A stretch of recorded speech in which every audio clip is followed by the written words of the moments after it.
কবি শুভ দাশগুপ্তের লেখা কবিতা মহিষাসুর মরে না।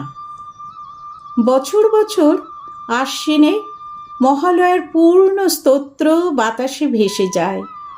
কাশফুলেরা ঢেউ তোলে মাঠের পর মাঠ জুড়ে। বছর বছর ঢাকিরা ঢাক বাজায়।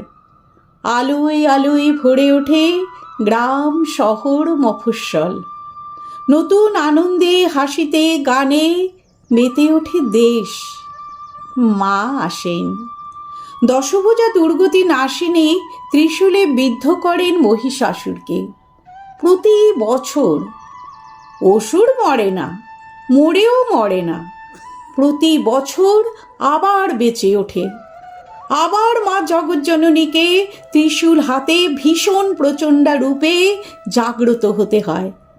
আবার মহিষাসুরের বুকে গেঁথে যায় ত্রিশূল। তবু মরে না অসুর।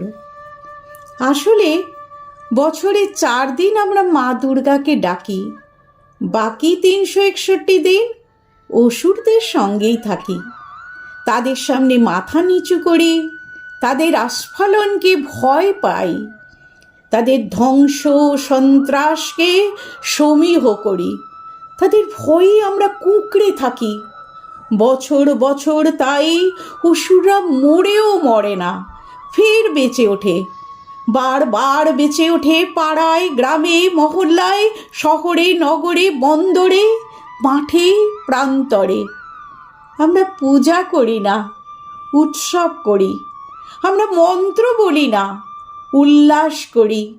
আমরা হৃদয়ে দেবীকে আহ্বান করি না, মনের গ্লানি আর পাপকে নতুন জামা কাপড়ে ঢেকে রাখি।